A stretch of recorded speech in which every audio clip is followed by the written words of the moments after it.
সিদ্ধি। কবিগুরু রবীন্দ্রনাথ ঠাকুর। স্বর্গের অধিকারে মানুষ বাধা পাবে না, এই তার পণ। তাই কঠিন সন্ধানে অমর হবার মন্ত্র সে শিখে নিয়েছে।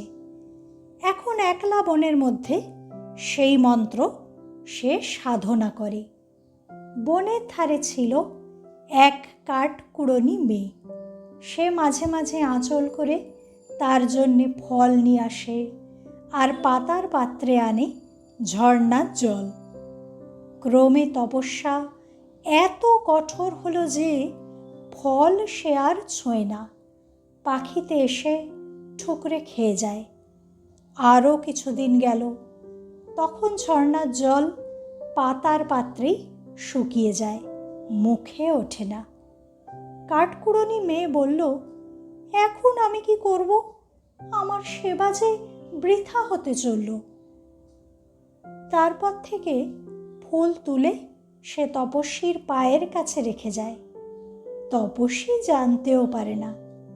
মধ্যাহ্ন রোদ যখন প্রখর হয়, সে আপন আঁচলটি তুলে ধরে ছায়া করে দাঁড়িয়ে থাকে। কিন্তু তপস্বীর কাছে রোদও যা, ছায়াও তা। কৃষ্ণপক্ষের রাতে অন্ধকার যখন ঘন হয়, কাঠকুড়নি সেখানে জেগে বসে থাকে। তাপসের কোনো ভয়ের কারণ নেই, তবু সে পাহারা দেয়। একদিন এমন ছিল, যখন এই কাঠকুড়নির সঙ্গে দেখা হলে নবীন তপস্বী স্নেহ করে জিজ্ঞাসা করত, কেমন আছো? কাঠকুড়নি বলতো, আমার ভালোই কি আর মন্দই কি, কিন্তু তোমাকে দেখবার লোক কি কেউ নেই? তোমার মা, তোমার বোন? সে বলতো, আছে সবাই, কিন্তু আমাকে দেখে হবে কি? তারা কি আমায় চিরদিন বাঁচিয়ে রাখতে পারবে? কাঠকুড়নি বলতো, প্রাণ থাকে না বলেই তো প্রাণের জন্য এত দরদ।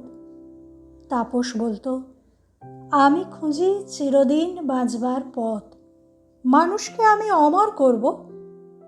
এই বলে সে কত কি বলে যেত, তার নিজের সঙ্গে নিজের কথা। সে কথার মানে বুঝবে কে? কাঠকুড়নি বুঝত না, কিন্তু আকাশে নব মেঘের ডাকে ময়ূরীর যেমন হয়, তেমনি তার মন ব্যাকুল হয়ে উঠত। তারপরে আরও কিছুদিন যায়। তপস্বী মৌন হয়ে এলো, মেয়েকে কোনো কথা বলে না। তারপরে আরও কিছুদিন যায়। তপস্বীর চোখ বুজে এলো, মেয়েটির দিকে চেয়ে দেখে না। মেয়ের মনে হলো সে আর ওই তাপসের মাঝখানে যেন তপস্যার লক্ষ যোজন ক্রোশের দূরত্ব। হাজার হাজার বছরেও এতটা বিচ্ছেদ পার হয়ে একটুখানি কাছে আসবার আশা নেই।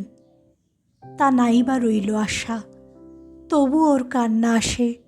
মনে মনে বলে, দিনে একবার যদি বলেন কেমন আছো, তাহলে সেই কথাটুকুতে দিন কেটে যায়। একবেলা যদি একটু ফল আর জল গ্রহণ করেন, তাহলে অন্য জল ওর নিজের মুখে রোচে। এদিকে ইন্দ্রলোকে খবর পৌঁছল, মানুষ মর্তকে লঙ্ঘন করে স্বর্গ পেতে চায়। এত বড় স্পর্ধা!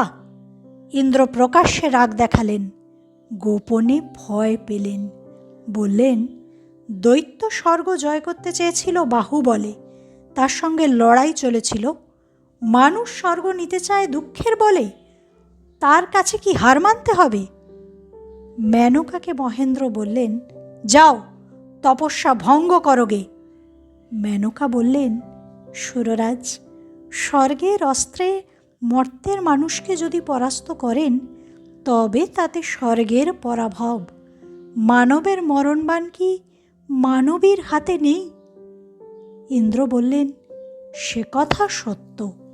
ফাল্গুন মাসে দক্ষিণ হাওয়ার দোলা লাগতেই মর্মরিত মাধবীলতা প্রফুল্ল হয়ে ওঠে। তেমনি ওই কাঠকুড়নির ওপরে একদিন নন্দন বনের হাওয়া এসে লাগলো। আর তার দেহ মন একটা কোন উৎসুক মাধুর্যের উন্মেষে উন্মেষে ব্যথিত হয়ে উঠল। তার মনের ভাবনাগুলি চাক ছাড়া মৌমাছির মতো উড়তে লাগলো। কোথা তারা মধুগন্ধ পেয়েছে। ঠিক সেই সময়ে সাধনার একটা পালা শেষ হলো। এইবার তাকে যেতে হবে নির্জন গিরিগুহায়। তাই সে চোখ মেলল।